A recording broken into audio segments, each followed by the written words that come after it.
Right, so mangabe kuthiwa kufanele ukuthi uyithengele i-stationery, then yaqhakeka ukuthi i-stationery usithenga kanjani, yabo, because uyabhandinda and facing ne problem yokuthi like sike sabona kiwa kuma elections, right? Makuya kuma elections kunabantu abaningi ngaphakathi abanama problems ama IDs, like they are not in positions ama IDs. So lento ngabikho nayo iID ejele kwenza ukuthi kuya disadvantage ekutheni awukwazi ukwenza certain programs because kudingakalani, kudingakala iID yakho. Awukwazi ukuregister for ama calls educational wise because njani awunayo iID. And ngapha ka correctional services utshela ukuthi khipha imali njengoba balaminyango benza like bekhipha imali mabeso bekhiphela ama ID. I think it's 170, yeah, if I'm not mistaken. But ngapha sibuya ngapha kwi private kade ngiseLimpopo. eLimpopo wonke umuntu ushaya iID free of charge, yabo. So I raise a question like, why do we have to pay sikhokhele ama IDs ekubeni ngapha kwi private prison asiwakhokhele ama IDs? So singayitholi answer, of which I even raised leyo nto kuma officials like abafika like ama government officials babekade befikile beze ejele ukuthi it's not a problem because it was towards ama elections, right? Ama elections ka 2024 bafike, and then I raised this matter ukuthi nathi problem esinayo, and it was like a big thing ukuthi ngathi no sizolungiselwa yona because like even when siyakobhala uthola ukuthi kufanele ukhiphe ithikithi lejele ukuze ubolekwe ipen, uboleke icalculator, and ufailure ukuthi ubuyise lento awusakwazi ukuthi uthole ithikithi lakho, uyabona nje. So we had ama problems kanjalo. So lento yenza ama drop outs, yabo. And then sibe ne problem ukuthi like kunama challenge esinawo, uthola ukuthi abantu like kukhona lento ekuthiwa yabona ingqawuza, right? Makuqhamuka ingqawuza kuthiwa ingqawuza yazi i-correctional services idedele iboshwa engaka, yabo. And le boshwa ededelayo abantu bama petty crimes abazange bangene ama programs, benze ama programs like ama life skills, yabo, because mostly mawuthola abantu boma shoplifting ilabantu ababanjwa emgaqweni bona balala phansi kwama bridge and benze la ama petty crimes and bathathwe babuye beze la ngaphakathi, yabo. And abana ma programs. So labantu laba abasha thola abagwetshe like mhlawumbe boma 6 months 1 year, and labantu thola ukuthi njengoba bengekho equipped ngama programs, kunabantu asebehlale iminyaka la bana ma programs, bana ma files agcwele ama files, but bona abaconsidwa kuconsidwa laba abancane mawuthi yezwa kuthiwa aye schedule 6, but abana ma programs bahambe labantu bayengaphandle. And uzothi uyabona bese kuthiwa bonke abantu akade bereleasiwe ama offenders asuke releasiwe ngengqawuzo kanjani bathi re-offend, kanti vele badedela abantu bengekho equipped enough futhi sebengahamba bathi go back to i-society, because when singaphakathi sifunda lento ukuthi mangabe ngila mangabe ngiphuma kumele ngifike kwi-society ngibe reproductive, yabona. So akumele ukuthi mawufika kwi-society ufike ungathi give back, because sometimes masuke usejele omunye umuntu usuke uthathe a bread impilo ye breadwinner komunye umndeni, and so lo mndeni ususolungise nalutho. So we advise each other ngaphakathi, no bafowethu, when we go out, let us go back emphakathini and give back emphakathini, just do something good emphakathini for ukutshengisa ukuthi you are remorseful, yabona. So siba nenkinga ekanjalo, so then kudedelwe abantu but abana ama programs, yabona. Like mina for example, I had to fight ukuthi ngithole i-life skill, and kulo 10 years ungitshele enguhlalile ngihlale ejele ngathi ngireceive one life skill because ngize ngithola i-chef assistant, because khona I fought mangithi ngifuna i-program kuthiwa no consider my life as mina. Then do you accept or expect mina ukuthi ngiphume ejele ngingekho equipped ngeskill just because angiconsiderwanga ngeskill ngenxa ukuthi mina angisave life sentence, and ngizophuma ke ngenxa ukuthi ngene ejele ngoba nakho ngicommite a crime, right? Ngoba mhlawumbe ngenayo indlela yokuyiphilisa, but sengiyaphuma la kufanele ngabe sengineskill khona, ngibuyela ngaphandle anginaso still skill, ngizothi recommit futhi re-offend bese ngibuyiselwa emuva. Why? Because ngifela ukuthi mina angibanga bengeyena life sentence, kufanele sengibuya ngo life ke manje sekuyimanje sengizoconsider for iskill. So like it just i-justice system iyasifaila somehow and ayikho indlela akekho umuntu futhi okwazi ukuthi asimele uyabona because no matter ukuthi siraise kanjani miphi iminyango ayikho into esisebenzelayo ama IPVs ngaphakathi ayikho into ayenzayo uzufile ukuthi sengathi yazi labantu sebefumbathisiwe manje because namhlanje ubika into akulindise in 2 days or in a week's time abuye aphinda akutshele same story one and the same story like we had this thought ukuthi like kunabantu abasimele yabona abasirepresent mangayiqaleni kaMalizibhudu but we feel like no sakathi naye kwayena usafumbathiswa because it's all quiet but we have my problems yabo so we feel like ukuthi sengathi John mina I feel sengathi i-justice system ayithi noma ngabe ukuthi igcina abantu lapha but equip them with skills into ezokwazi ukuthi mangabe siphuma phela sikwazi ukuthi senzeni sibe productive nathi emphakathini sithi give back emphakathini so like siyayifisa like a voice ngempela engakwazi ukuthi isikhulumele or isirepresent understand ukuthi njoba silapha yana asizona ilwane but sisuke sithathwe emphakathini ngenxa amaqala esiwenzile so manje siyohlunyeleliswa isimilo so mawuhlulelisa umuntu isimilo usuke ungambulali but usuke umnikeza ithemba umqeqesha ukuthi kusasa akenze kangcono angaphinde enze ini leli phutha kade lenzile afunde kuleli phutha kade kulo but mazothatha abantu ufike yabafaka nje lapha ya and siba ne problem yabona because yini asenzi lutho and manje uyayibuka i-justice systems like thina singaphakathi versus thina ama-South Africans and versus ama-offenders ama-foreigners thina kuya disadvantage like uzofike ugwetshwe u25 years wena a-South African i-foreigner ligwetshwe u25 years na but mangabe uyaseva wena la as a South African liyaseva i-foreigner niserve isigwebo esifanayo bese kuthi mhlawumbe 12 and a half years and then sebeya dedela wena udedelwa ngeparole uyabona and usaqhubeka usayosayina another 12 and a half years usungaphandle whilst i-foreigner lona whilst aqeda lesi sigwebo lesi njengawe but iyathathwa lona uyadeportwa once wathathwa deportwa yena means ukuthi uyakwazi ukufika ngale ekhaya futhi aphinde abuye buya ngala akasenaqala usemsulo yabo so but commit amaqala afanayo but isigwebo siyafana kodwa i-treatment ayikho right and like mawuthi uyafika ngaphakathi emajele and siyahlala nje sikhulume nayo le genge le yangaphandle mawuthi lalela amaqala awo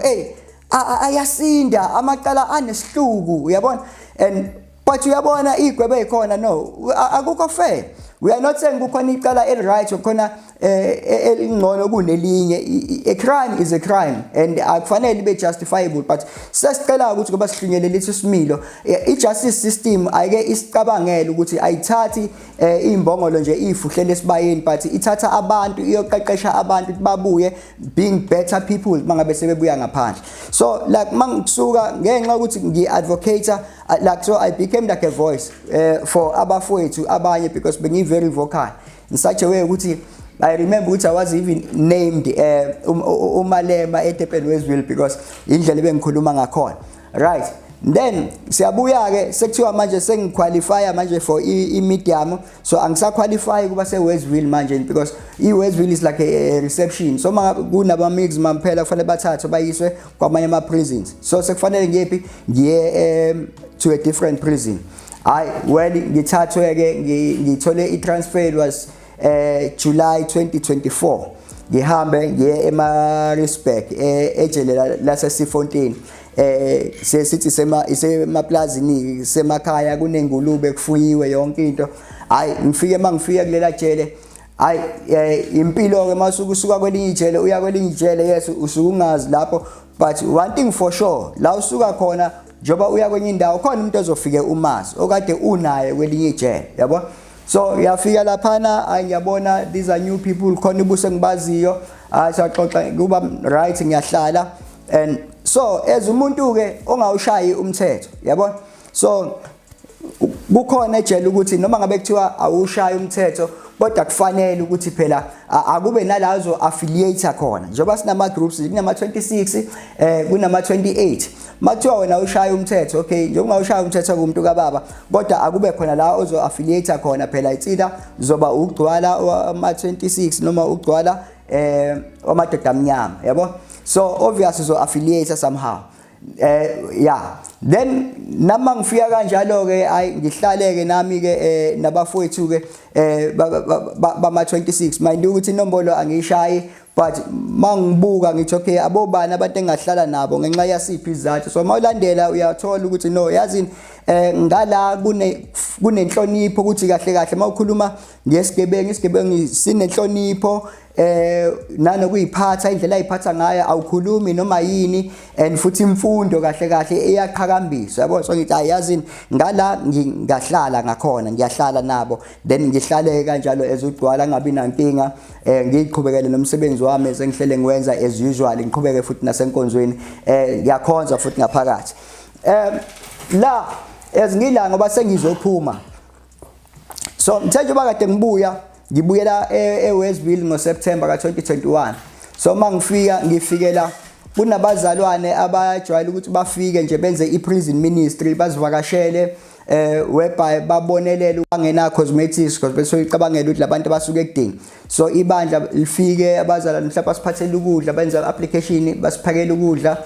basiphi cosmetic yabo. So sigcina siba nebond nalabazalwane, siyazwana nabo and basupporta, bazivakashela mhlawumbe akubize visitheni and sixoxe, they encourage you and pray with you, and of which ngiyafisa ukuthi ngibabonge kakhulu irole abayidlalile empilweni yami. Kunosisi obethi usisithoko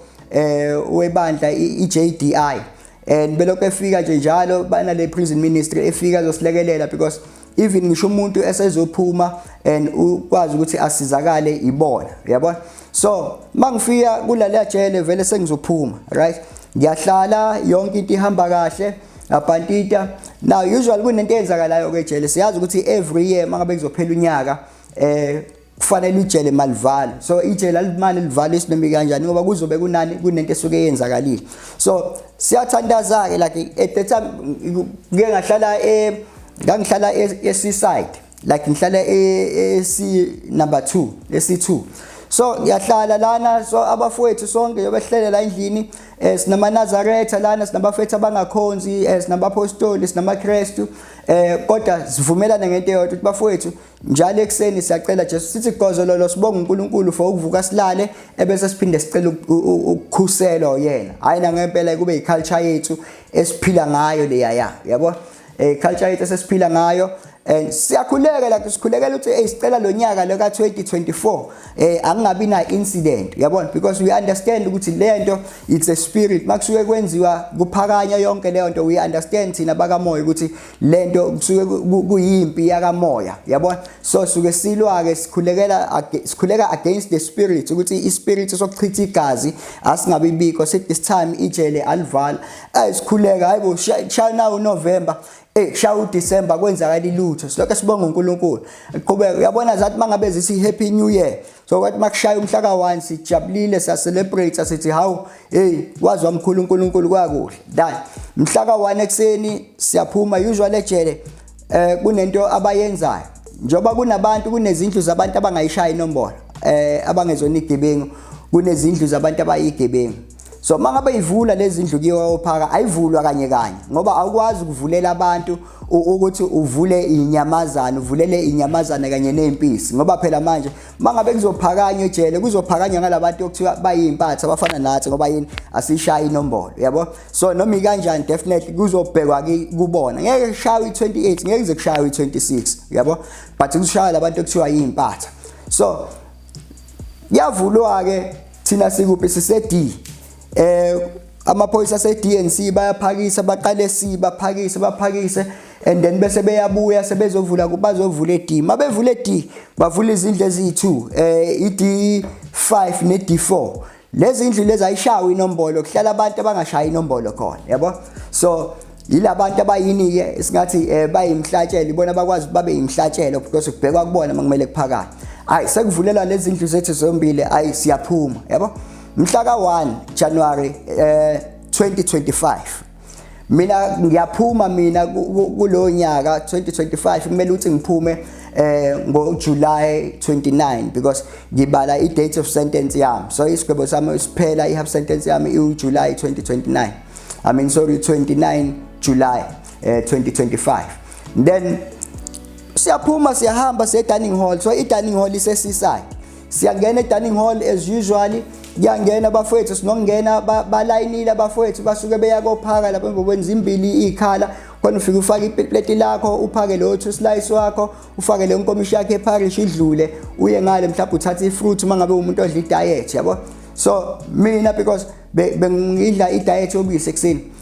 bakubiza ukuthi idiet mabesho kodwa like thothi ubisi olmixe namanzi yabona aliselona uma uthi uya complain ngalo ngisho ngathi uyalibeka uzobona kufanele kube nomlazi but uzobona amanzi wodwa simathe liqwengekile. So mawuthi ngiyahamba ke ngiyakophaka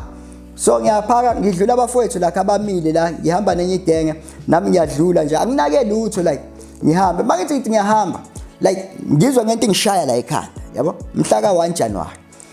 ingishaya la ekhanda athi mangishaya into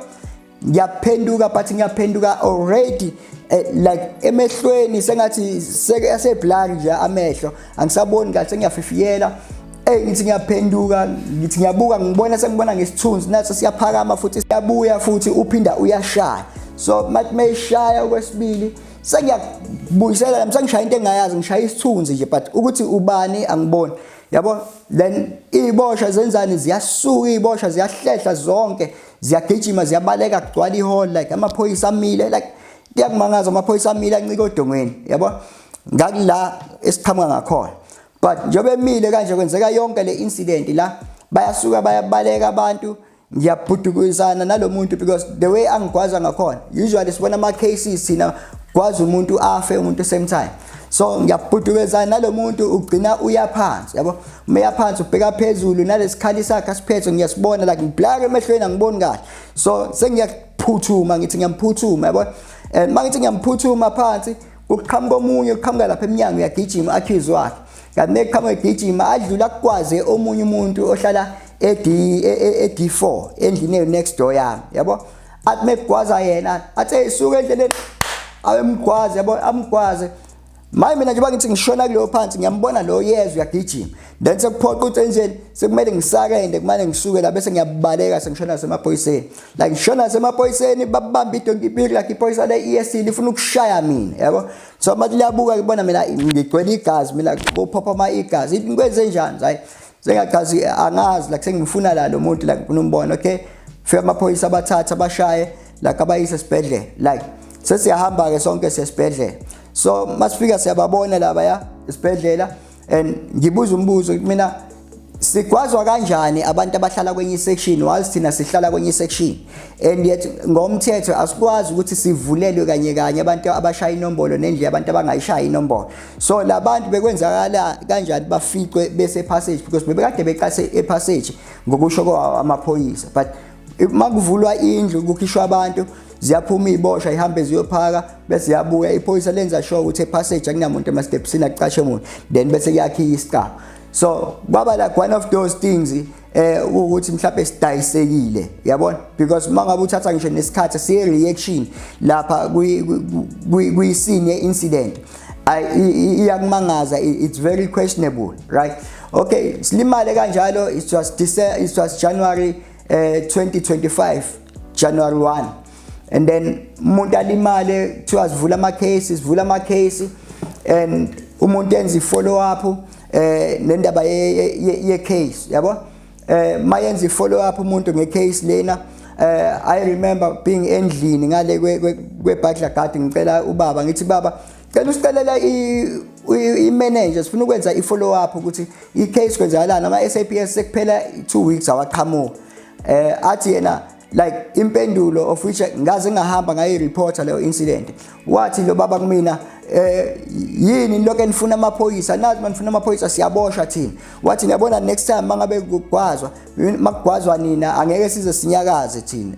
elethe umbuzo uthini lo baba mayikhuluma kanjeni yabo and isajele la yabo siyazi abantu banokudayiseka abafowethu badayiswe amaphoyisa just uma ngazwana nephoyisa likwazi ukukhokhela abanye abafowethu ukuthi benzeni likwazi bakuthinte yabo. So lo baba uthini ngiyithathe lento ngiyise kwi superior yakhe ngithi mina ngicela usizo but ngifuna ukwenza i-follow up kodwa manje ngithi ngicela iphoyisa la likhuluma kanje kuthiwa hayi be wrong nje ukuthi akhulume kanje kube into ebrushekayo nje yabo ukuthula but bangi assist ekugcineni. But up to today angimazi umseshi wecala lami ngalivula ngise Sifontaine Correctional Center angimazi umseshi and utshela straight kuthiwa singavula icala ngeke iphumelele and lento ngufakazi because up to today ngihleli ne case number kodwa akaze kwenzakala lutho ngalimala ngilimala ejele yabo the negligent yama officials ngisho umuntu ekuthiwa it's a lame person akakwazi ukubona ukuthi hayi le be negligent le but ngenxa ukuthi sisuke singaphakathi awukwazi ukuthi ulwe uthi uzola nesystem or challenge isystem no matter ukuthi wrong kangakanani uzohlezi uba oppressed uhlezi ucindezeleka so bagcina kanjalo umuntu ecindezeleka kanjalo kuyimanje ngihleli ngaphandle but angikaze ngize ngiyithole ijustice kulokulimala kwami. Now there are many cases yabafowethu ngisho abakhona ngaphakathi kunamaqala weBhayibheli inyazwa amaphoyisa but mabethi bavula ama case aphela kanjalo kunalokho yathathwa kuleli jele ayiswe kelinye ijele so kunalokho suke sinjani siya ko tertiary issue lapha kunokuthi sihlinyeleliswe imilo yabo so nje I wish sengathi ngiyaphila ngisho na government who else ever ongaba namandla kwazi ukuassist no ake kubonele because singabantu nathi suke yes senza amaqala ejele so nje buye ejele awukho umgodo kulahla umuntu but lapha uyokwakhiwa uyokhunjuzwa ukuthi hayibo ndodakazi uphazamile la waqhuzuka awulungisi inyathelo zakho yabo so then manje then okay ngiyafika ke then shaya isikhathi sami sokuthi ngirelease ke manje ngiattend iparole board hayi yonke into ihambe kahle ama programs konke nginakho ya kwenze yonke into nje ngibe successful and then bese ngithola idate ukuthi ngedate etho 25 August ngiyahamba yabo ngiyekhaya hayi nangempela ngijabule hayi ufike u5 August uyabona ukufanele ukuthi ngihambe ngawo ngiye ekhaya kwaba ilanga ke lelo engaphuma ngalo ke ejele ngiphuma ejele lase Sifontaine Correctional Center ePietermaritzburg. So this is a story,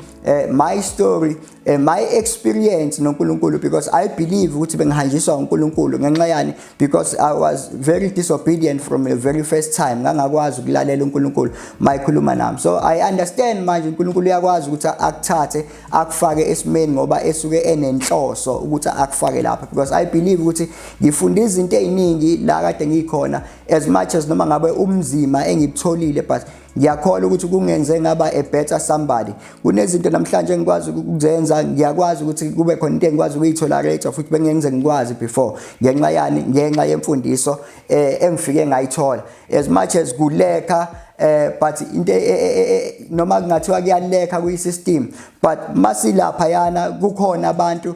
kunama intellectuals osuku umuntu kwenzakala iphutha ngaphandle aboshwa engaphakathi afike naye aqobelela ngale wisdom yakhe mhlawumbe uyaqashwa as a facilitator we program thizeni and aqhamuke umuntu with his vast experience ajongelele kithina esuke singenakho and pass on knowledge kanjalo so therefore siyafundiswa ukuthi ithina esiqeqeshayo siyilungiselela ukuthi sibe ngaphandle. So ngafika ke ngaphuma ke washayela ngalami ukuthi ngiphume ke ejele ngase ngiphuma kanjalo ke eSifontaine. So la ila kuphela khona ke istory sami life in prison and sengizobuya ke manje la khona ke sengiza landisa kabanzi ke la khona ngenqikithi yendaba yami okuyena engilethe ukuthi ngizoshare lesi story kanye nomphakathi la khona esengithi khona life after prison.